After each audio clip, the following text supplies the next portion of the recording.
సరిగ్గా October November 2023 సంవత్సరంలో తెలంగాణలోని లక్షలాది మంది యువతని రెచ్చగొట్టి తెలంగాణలో ఆనాడు అప్పుడున్న కేసీఆర్ గారి ప్రభుత్వం మీకు ఉద్యోగాలు ఇవ్వలేదని, నోటిఫికేషన్లు ఇవ్వలేదని, పరీక్షలు సరిగా నిర్వహించలేకపోతున్నదని, అసమర్థ ప్రభుత్వం అని అవాకులు చెవాకులు పేలి తెలంగాణ యువత మనసు ఖరాబు చేసి తమ రాజకీయ నిరుద్యోగాన్ని తీర్చుకోవడానికి ఆనాడు రాహుల్ గాంధీ గారు, అదేవిధంగా రేవంత్ రెడ్డి గారు, ఈ ఇద్దరు రాజకీయ నిరుద్యోగులు కూడా తెలంగాణలోని యువతని, తెలంగాణలోని నిరుద్యోగుల్ని రెచ్చగొట్టి ఆనాడు ఎన్నో రకాల ఆశల వాతావరణాన్ని కల్పించే ప్రయత్నం చేసినారు.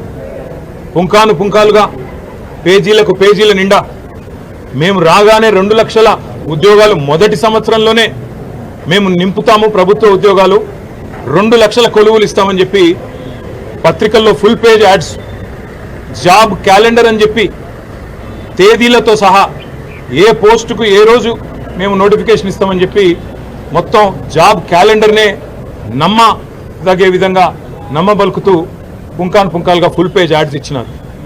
ఈరోజు మొదటి సంవత్సరంలో 2 లక్షల ఉద్యోగాలు ఇస్తామని చెప్పిన కాంగ్రెస్ పార్టీ తమ ఉద్యోగాలు అయితే తెచ్చుకున్నారు. ఇద్దరు రాజకీయ నిరుద్యోగులు, ఒక ఆయననేమో ముఖ్యమంత్రి అయిండు, మరొక ఆయననేమో జాతీయ స్థాయిలో ప్రధాన ప్రతిపక్ష నాయకుడు అయిండు.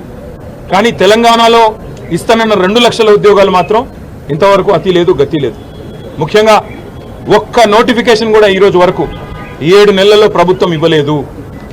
ఒక ఉద్యోగం ఇవ్వాలంటే మొదలు నోటిఫికేషన్ ఇవ్వాలి, ఆ తర్వాత పరీక్ష పెట్టాలి, ఆ తర్వాత అవసరమైతే ఇంటర్వ్యూ, ఆ తర్వాత ఎంపిక.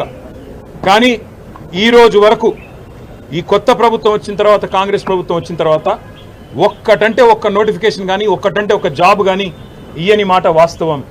ఒక్క ఉద్యోగం కూడా ఈరోజు వరకు ఈ ప్రభుత్వం ఇవ్వలేదు.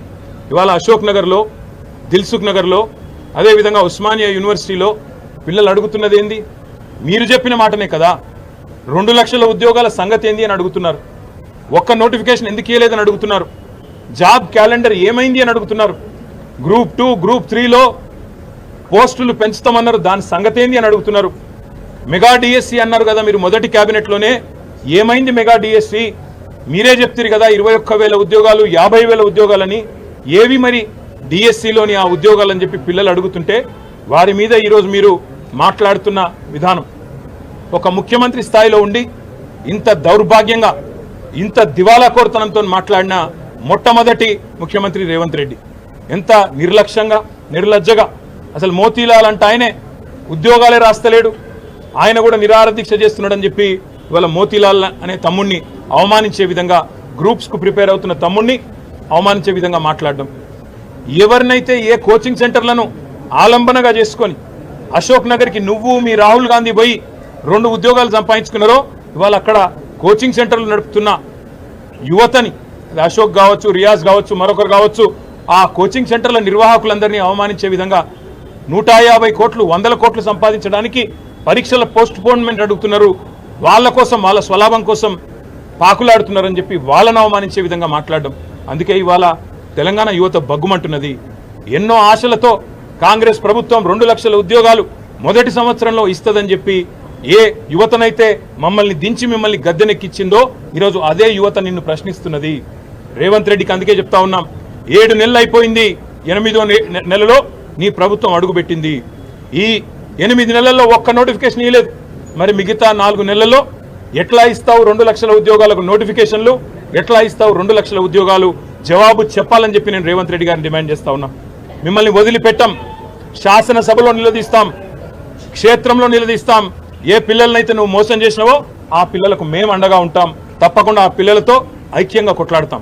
ఇది ఏదో 2 రాజకీయ ఉద్యోగాలకు సంబంధించిన పంచాయతీ కాదు, లక్షలాది మంది తెలంగాణ యువతకు వారి భవిష్యత్తుకు సంబంధించిన అంశం. కాబట్టి ముఖ్యమంత్రి గారు ఇకనైనా బేసిజాలకు పోకుండా, అనవసరపు ప్రెస్టేజ్, ఫాల్స్ ప్రెస్టేజ్ పోకుండా, ఈగోకి పోకుండా అహంకారం తగ్గించుకొని ఇవాళ కండకావరంతో మాట్లాడే విధానాన్ని తగ్గించుకొని ఆ పిల్లలకు క్షమాపణ చెప్పి 2 లక్షల ఉద్యోగాలు ఇస్తానన్న మాట నిలబెట్టుకునే దిశగా వెంటనే నోటిఫికేషన్లు ఇవ్వాలని, వెంటనే ఆ ప్రక్రియ ప్రారంభించాలని వారు డిమాండ్ చేస్తున్న విధంగా గ్రూప్ 2 గ్రూప్ 3లో పోస్టుల సంఖ్య పెంచాలని, అదేవిధంగా డిఎస్సి విషయంలో కూడా మీరే ఏదైతే మాట చెప్పారో ఆ మాటను నిలుపుకోవాలని ఆనాడు మీరే చెప్పారు. ప్రతిపక్ష నాయకుడిగా 21,000 ఉద్యోగాలు ఉన్నాయని చెప్పినారు.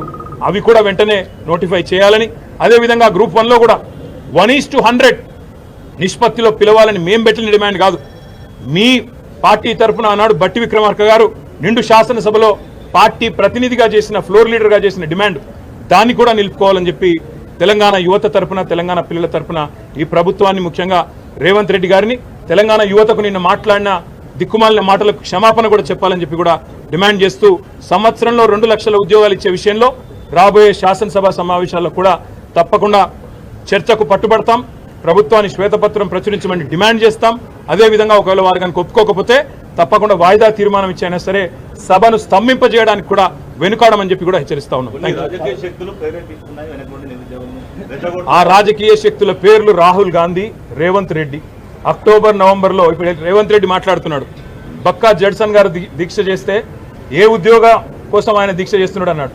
మరి గాంధీ భవన్లో 2023 సంవత్సరంలో రేవంత్ రెడ్డి గారు కూడా దీక్ష చేసిండు. ఏ ఉద్యోగం కోసం దీక్ష చేసిండు?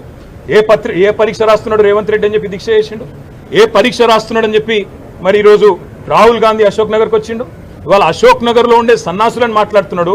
మరి మీ రాహుల్ గాంధీ గారు అశోక్ నగర్కి వచ్చినారు, నువ్వు వచ్చినావు అశోక్ నగర్కి, మీ నాయకులందరూ ఆ కోచింగ్ సెంటర్లో చుట్టే తిరిగినారు, మధు యాష్కి గారు ఇతరులు. ఎవరు సన్నాసులు, ఎవరి గురించి మాట్లాడుతున్నావో ఆలోచించుకొని మాట్లాడితే బాగుంటుంది. ఇది ఇప్పుడు 4.5 ఏళ్ళు ఏ ఎలక్షన్ కూడా లేవు. ఈ 4.5 ఏళ్ళు ఎలక్షన్లు లేనప్పుడు మాకేమి రాజకీయ ప్రేరితమైన ఉద్యమాలు కానీ వాళ్ళని రెచ్చగొట్టాల్సిన అవసరం కానీ లేదు. మీరిచ్చిన మాట మీరు నిలుపుకుంటలేరు కాబట్టే ఇవాళ పిల్లలు రోడ్డు ఎక్కుతున్నారు.